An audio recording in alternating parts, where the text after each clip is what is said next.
অন্তর্বর্তীকালীন ইউনূস সরকার তার নিরপেক্ষতা হারাবে। একদিনে তিনি সব নির্বাচন করবেন। নাহিদ ইসলামের রাজনীতিতে আগমন, এটা কি তার নতুন আগমন? এবং দ্রব্যমূল্যের যে ঊর্ধ্বগতি, বিদেশি বিনিয়োগ হচ্ছে না, বৃহৎ রাজনৈতিক দল হিসেবে তারা আগামীকাল একটা মিটিং এ বসবে। 3 জন ছাত্র উপদেষ্টা পদত্যাগ করলেও কিন্তু আপনি নির্বাচনে অংশগ্রহণ করলে ডক্টর ইউনূস সরকারের নিরপেক্ষতা প্রশ্নবিদ্ধ হয়। সুপ্রিয় দর্শক, শুভেচ্ছা নেবেন। আশা করি ভালো আছেন সবাই। চ্যানেল জেড আয়োজিত নিয়মিত অনুষ্ঠান জেড ফোকাসে আপনাদের আমন্ত্রণ জানাচ্ছি।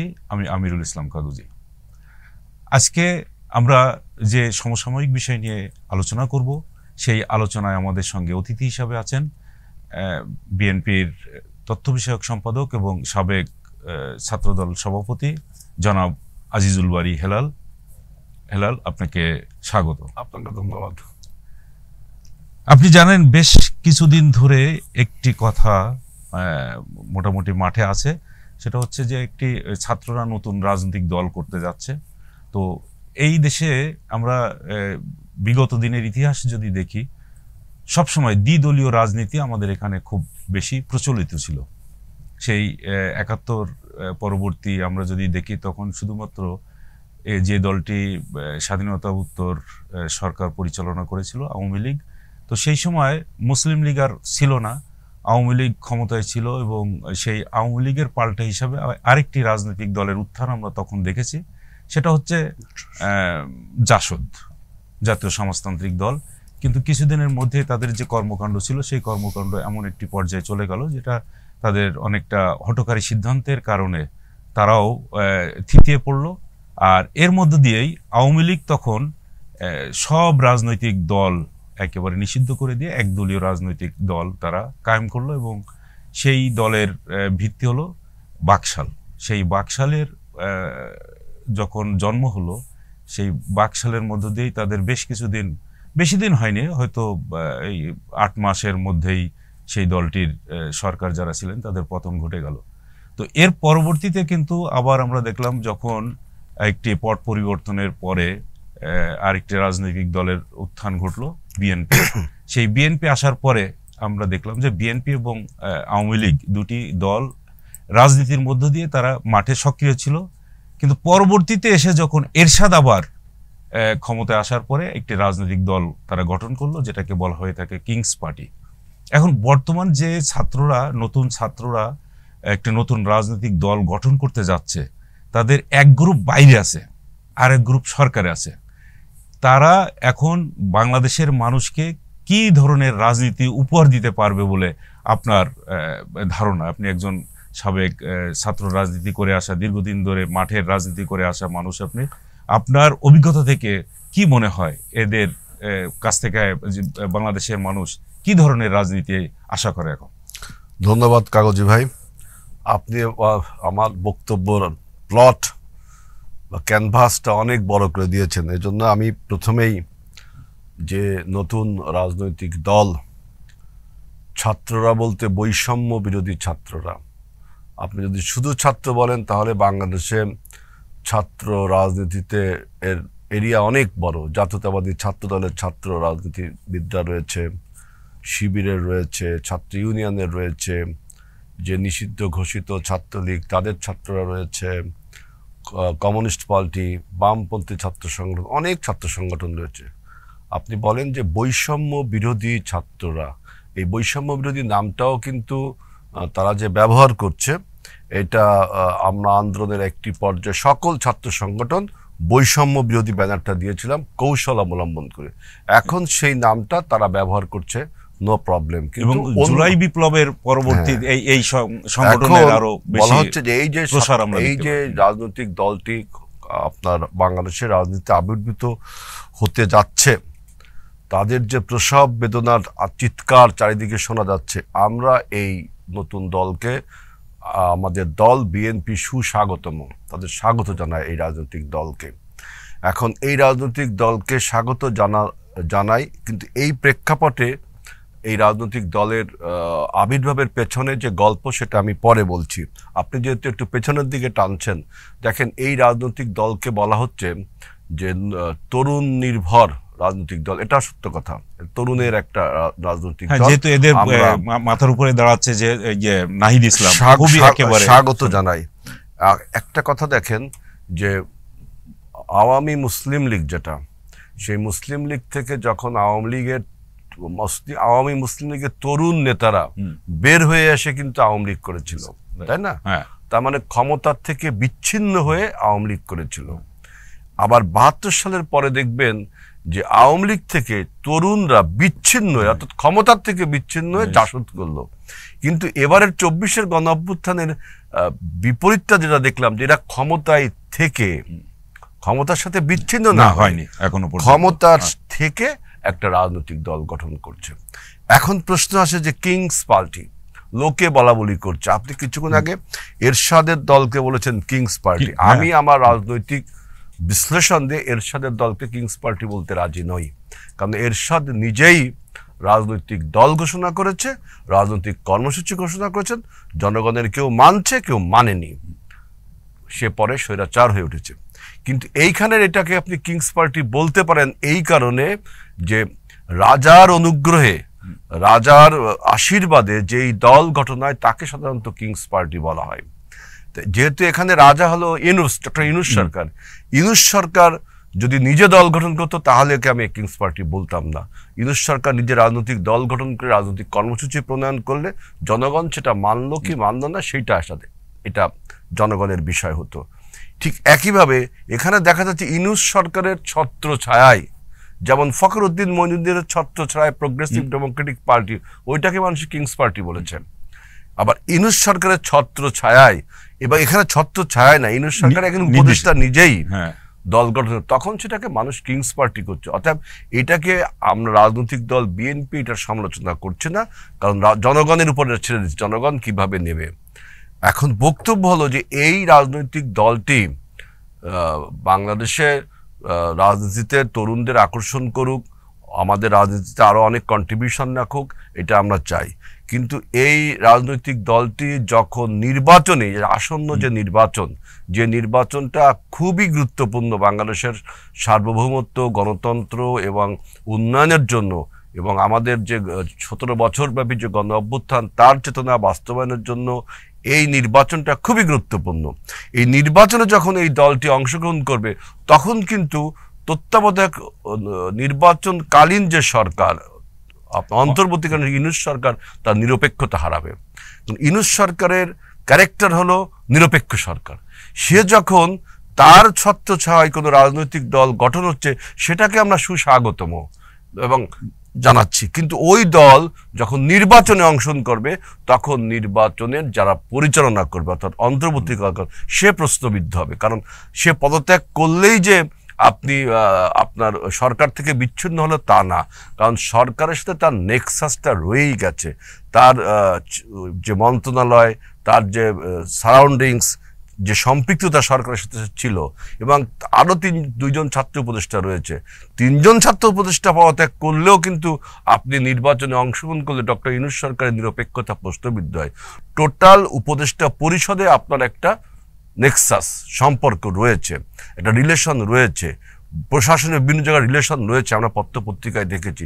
দেখেন, তাহলে সেক্ষেত্রে আমি একটুখানি আপনাকে বলতে চাই যে আপনি কি তাহলে এখানে অন্তর্বর্তী সরকারের অধীনে নির্বাচন করার পক্ষে আপনি মত দিতে চাচ্ছেন না? আপনি কি তাহলে সরকারের পক্ষে তো নির্বাচন না হলে বাংলাদেশ তত্ত্বাবধায়ক সরকারের কথা কি আপনি এখানে আনতে চাচ্ছেন? তত্ত্বাবধায়ক সরকার, যদি এই সরকার অন্তর্বর্তী সরকার থাকে এবং এই অন্তর্বর্তী সরকার থাকে, তাহলে এর নিরপেক্ষতা নিয়েই তো আপনি প্রশ্ন তুলছেন। জন্য বলছি যে ডক্টর ইউনূস সরকারের, ডক্টর ইউনূসের নিজের যে আন্তর্জাতিক যে তার খ্যাতি এবং আন্তর্জাতিক যে ভাবমূর্তি, সেটা রক্ষার ক্ষেত্রেও তা এটা দেখা উচিত যে তার মন্ত্রণালয় থেকে, তার উপদেষ্টা পরিষদ থেকে কোনো লোক যদি রাজনৈতিক দল গঠন করতেই পারে, সেই জন্য মানুষ কিংস পার্টি বলুক, যাই বলুক, এটা জনগণের উপর ছেড়ে দিচ্ছে। আমরা রাজনৈতিক দলরা স্বাগত জানাই, কিন্তু বক্তব্য হলো যে আমাদের বর্তমান পরিস্থিতিতে অন্তর্বর্তীকালীন সরকার একটা নিউট্রাল গভর্নমেন্ট, এই নিউট্রাল গভর্নমেন্টের নিউট্রালিটি হারায় যখন তার ছত্রছায়ায় দলটি নির্বাচনে অংশগ্রহণ করে। এইটা আমার পয়েন্ট হলো এইখানে।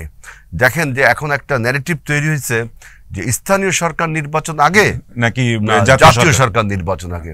আমি যদি তর্কের খাতিরে ধরেও নেই যে রাজনৈতিক সরকারের অধীনে স্থানীয় সরকার নির্বাচন হতে গেলে এখানেও আপনার বায়াসনেস, পক্ষপাতদুষ্ট থাকতে পারে।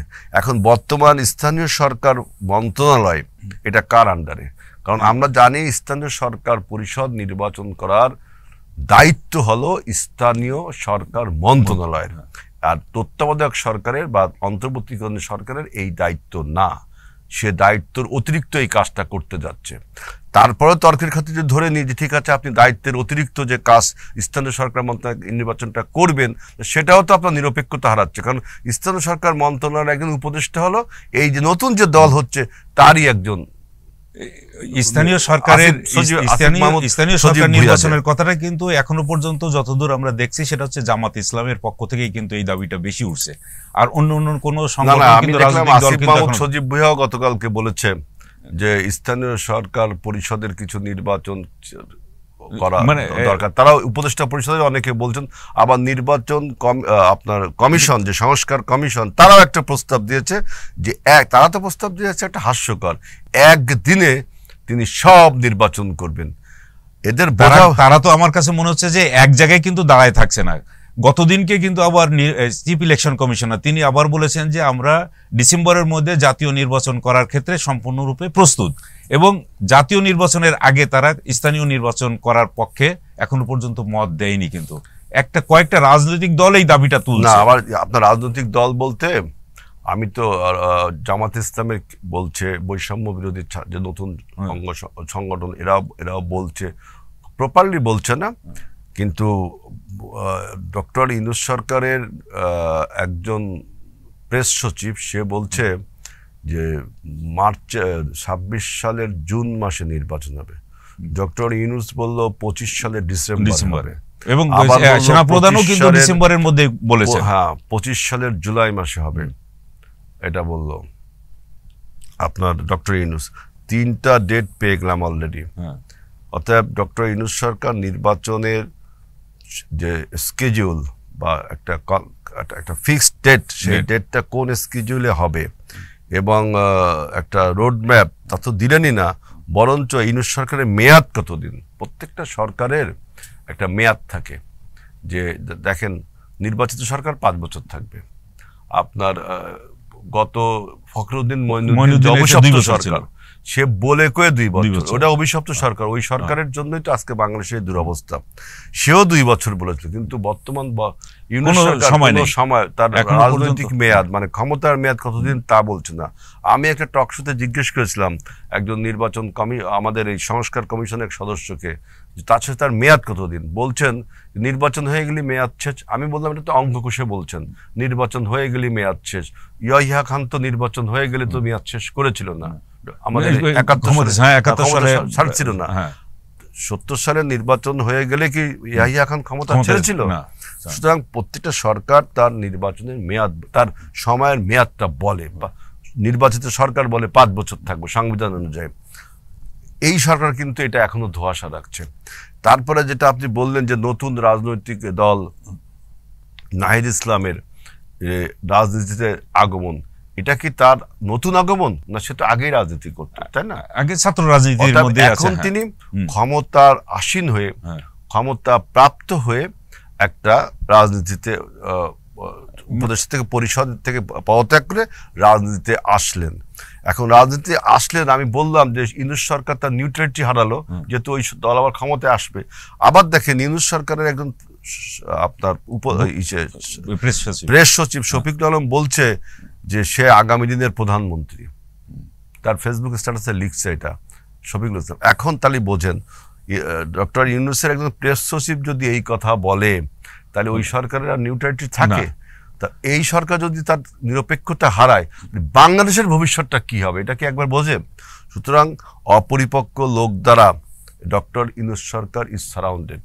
এই জন্য আমি বলছি, সেনাপ্রধান যে কথাটি বলছে যে আমরা এরকম নানান রকম তর্ক বিতর্ক, ব্লেম গেম করে, বিভিন্ন ন্যারেটিভ তৈরি করে আজকে যে অস্থিতিশীল পরিবেশ তৈরি করেছি, তার জন্য তিনি বলছেন যে জাতি 18 মাসের মধ্যেও তিনি একটা নির্বাচনের কথা দুইবারই বলেছেন, দুইবারই বলছে। কিন্তু আমরা বলছি যে যেহেতু নির্বাচন কমিশন একবার বলল যে তারা স্থানীয় সরকার জুন মাসেই নাকি করতে তারা প্রস্তুত, এটা বলছে কিন্তু নির্বাচন কমিশন যে জুন মাসেই তারা স্থানীয় সরকার পরিষদ নির্বাচন করতে প্রস্তুত, এবং একসাথে সব স্থানীয় পরিষদ মানে উপজেলা পরিষদ, ইউনিয়ন পরিষদ, জেলা পরিষদ এবং সিটি কর্পোরেশন সব নাকি তারা করতে প্রস্তুত।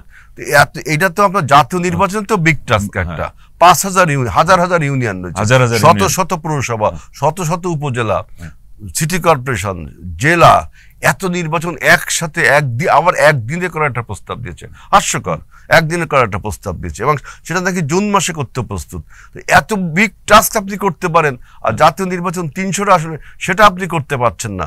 অর্থাৎ নির্বাচনকে দীর্ঘায়িত করে আপনার নতুন কাউকে সুযোগ করে দেওয়ার জন্য, রাজনীতি করার সুযোগ করে দেওয়ার জন্য এই নতুন রাজনৈতিক দলটা কিন্তু এই প্রশ্নের সম্মুখীন হবে যে আপনারা কবে নাগাদ গঠিত হবেন, কবে নাগাদ আপনারা ম্যাচুরিটি অর্জন করবেন, কবে নাগাদ আপনার জনগণের কাছে যাবেন, তারপর নির্বাচন। এতদিন যে বাংলাদেশের যে সমস্ত প্রতিবিপ্লবী সিনড্রোম, আইন শৃঙ্খলা রক্ষার ডিটোরিয়েশন এবং দ্রব্যমূল্যের যে ঊর্ধ্বগতি, বিদেশি বিনিয়োগ হচ্ছে না, বাংলাদেশের অর্থনীতি নষ্ট মানে হ্রাসপ্রাপ্ত হচ্ছে, কর্মসংস্থান হচ্ছে না, এই যে দেশটা চালাতে পারছেন না, এর জন্য তো আমরা মনে করি এটা রাজনৈতিক সরকার এবং রাজনৈতিক যে শূন্যতা। এখন ধরেন আপনার এই সরকার যে বিশেষ করে প্রতিনিয়ত তাদের কথার যে সমস্ত পরিবর্তনগুলো আসছে, হয়তো দেখা যাবে যে তারা যদি জাতীয় নির্বাচনের আগেই যদি তারা স্থানীয় নির্বাচন করার ক্ষেত্রে বেশি অগ্রগামী হয়ে যায়, তখন আপনারা কোন দিকে আপনারা এগোবেন বলে একটা রাজনৈতিক দল হিসেবে? আজকেও ঢাকার প্রেস ক্লাবে বাংলাদেশের বিভিন্ন স্থানীয় পরিষদের চেয়ারম্যান, মেম্বার বা কাউন্সিলররা এখানে সমাবেশ করেছে যে তারা আগে জাতীয় নির্বাচন চাই। অতএব এই যে নির্বাচন কমিশনের যে আপনার একজন ব্যক্তি ডক্টর তুফায়েল আহমেদ, উনি যখন তার প্রস্তাব দেন তখন উনি বলেছিলেন, হ্যাঁ সংস্কার কমিশন, তিনি তখন বলেছিলেন যে জনগণ নাকি আগে স্থানীয় সরকার নির্বাচন চায়। তাহলে আজকে যে সমস্ত স্থানীয় সরকার পরিষদের কর্মকর্তা, নির্বাচিত কর্মকর্তা, তারা যে প্রতিবাদ করলো যে আমরা আগে জাতীয় নির্বাচন চাই, একটি রাজনৈতিক সরকার প্রতিষ্ঠা হলে স্থানীয় সরকার নির্বাচনটা তাদের জন্য মসৃণ হয়, তাহলে ডক্টর তুফায়েল আহমেদের এই যে জরিপ, তিনি বললেন যে তিনি নাকি জরিপ করেছেন, কোথার থেকে জরিপ করলেন, কি তার স্যাম্পল ছিল, কিছুই বলেননি, মুখে বলে দিলেন যেটা জরিপ করেছি। আজকে তো জনগণ ডেমনস্ট্রেশন দেখালো যে আমরা আগে জাতীয় নির্বাচন চাই। সুতরাং এবং আগামীকালকে আপনি জানেন যে আমাদের দল বিএনপির বর্ধিত সভা, এই বর্ধিত সভায় আমরা কিন্তু আমাদের আগামী দিনের রাজনৈতিক যে কর্মসূচি, গণতন্ত্র প্রতিষ্ঠার যে কর্মসূচি, এইগুলো নিয়ে আমরা আলোচনা করব। এবং আপনি জানেন যে অনেক সুধীজন, অনেক বক্তা এখন বলে যে রাজনৈতিক দলগুলোর মধ্যে আভ্যন্তরীণ গণতন্ত্র নেই। আপনি নিশ্চয়ই অবগত আছেন, বাংলাদেশের প্রত্যেকটা তৃণমূল পর্যায় থেকে কেন্দ্র পর্যন্ত বাংলাদেশ জাতীয়তাবাদী দল তাদের কমিটি বা তাদের কর্মকর্তা নিয়োগ আপনার করছে নির্বাচনের মাধ্যমে। অর্থাৎ বিএনপিতে যে আভ্যন্তরীণ গণতন্ত্র আছে তার একটা প্রমাণ এটা। আর আগামীকাল আমাদের যে দেখেন, এই যে আজকে বিরাজমান পরিস্থিতি, বাংলাদেশের একটা অস্থিতিশীল পরিস্থিতি, যেটা সবাই বলছে, সেনাপ্রধান পর্যন্ত বলছে, বিভিন্ন পরিপক্ক ম্যাচিউর রাজনীতিবিদ তারাও বলছে যে বাংলাদেশে এখন একটা অস্থিতিশীল পরিবেশ। এই পরিবেশে রাজনৈতিক দল হিসেবে এবং বিভিন্ন জায়গায় কাদা ছোড়াছুড়ির একটা পর্যায়েও কিন্তু চলে আসছে, ক্যাম্পাসেও আমরা দেখতে পাচ্ছি যে সেইখানে দেখেন সেগুলোকে অ্যাড্রেস করার জন্য, সেগুলো কিভাবে সমাধান করা যায়, এই জন্য বিএনপি বৃহৎ রাজনৈতিক দল হিসেবে তারা আগামীকাল একটা মিটিংয়ে বসবে, এই যে গণতান্ত্রিকভাবে সিদ্ধান্ত নেবে। আর কোনো রাজনৈতিক দল বিরাজমান পরিস্থিতিতে কি করণীয় বিচ্ছিন্নভাবে দুই এক জায়গায় টেলিভিশনে বক্তব্য দিচ্ছে, বিভিন্ন জায়গা বক্তব্যে বলছে, কিন্তু দেখেন বিএনপি কত অর্গানাইজড যে তারা মাঠে এবং মিডিয়ায় যেমন বক্তব্য দিচ্ছে, আবার নিজেরা আলোচনা করার জন্য আগামীকাল আমরা বর্ধিত সভা ডেকেছি। এখন আরেকটি বিষয় কিন্তু খুব সামনে আসছে যে নির্বাচন আসলে পরে নির্বাচনে কোন কোন রাজনৈতিক দল অংশগ্রহণ করবে বা করতে পারবে, এই বিষয়টি নিয়েও কিন্তু এখন পথে ঘাটে বিভিন্ন জায়গায় চার স্টলেই কিন্তু আমরা এখন শুনতে পাই যে আওয়ামী লীগ কি রাজনীতি করতে পারবে কি, বা তারা এখন নির্বাচনে অংশগ্রহণ করতে পারবে কি পারবে না, এই বিষয়টাই কিন্তু এখন খুব সামনে চলে আসছে। আপনার কি এই বিষয়ে আপনার মতামতটা কি সেটা বলেন। দেখেন, প্রথম হলো যে রাজনৈতিক কোন রাজনৈতিক দল নির্বাচন করতে পারবে কি পারবে না সেটা আমাদের আরপিও যেটা আছে, আরপিও অনুযায়ী আর সংবিধান অনুযায়ী, হ্যাঁ, সংবিধান অনুযায়ী কোনো রাজনৈতিক দল নির্বাচনে আসবে কি আসবে না সেটা ওই আইন অনুযায়ী হবে। কিন্তু যদি আপনি চাপিয়ে দেন উপর থেকে যে তুমি রাজনীতি করতে পারবা না, সেইটা কিন্তু এটা ঠিক হবে না। এটা জামাতকে একবার করা হয়েছিল চাপিয়ে, সেটা কিন্তু করতে পারেনি। আমি যেটা বলছি যে জনগণ যদি তাকে প্রত্যাখ্যান করে, তার রাজনৈতিক কর্মসূচি যদি জনগণের কাছে গ্রহণযোগ্য জনপ্রিয়তা না হয়, দেখেন মুসলিম লীগ কিন্তু পাকিস্তান আন্দোলনে অগ্রণী ভূমিকা পালন করেছিল। আজকে সেই মুসলিম লীগের কি ব্যান করা লেগেছে? নিজেই অস্তিত্বের বিলুপ্তের সম্মুখীন হয়েছে। এখন বর্তমানে যে ফ্যাসিবাদ আমরা বিদায় দিয়েছি, যে ফ্যাসিস্ট সরকারকে বিদায় দিয়েছি, এই ফ্যাসিস্টের মধ্যে আপনার মানবতা বিরোধী অপরাধ তারা করেছে। আপনার ৭১ সালে জামাত যে কাজটি করেছিল সেটার তো বিচার, সেটা হয়েছে না, হচ্ছে সে বিচার প্রশ্নবিদ্ধ বিচার, প্রশ্নবিদ্ধ বিচার। সে বিচারের প্রক্রিয়া নিয়ে অনেক কথাবার্তা আছে। কিন্তু এখন যে মানবতা বিরোধী অপরাধ যারা করেছে, গণহত্যা যারা চালিয়েছে, তাদের বিচারের জন্য আমাদের আন্তর্জাতিক অপরাধ ট্রাইব্যুনাল করা আছে, সেখানে তাদের বিচার হবে। আর যারা ব্যক্তি হিসাবে বিভিন্ন অপরাধের সাথে জড়িত, খুন, জখম, হত্যা, তাদেরও বিচার হবে। এই বিচার প্রক্রিয়ার বিরুদ্ধে কেউ না, এবং এই বিচার নির্বাচন একসাথেই হতে পারে।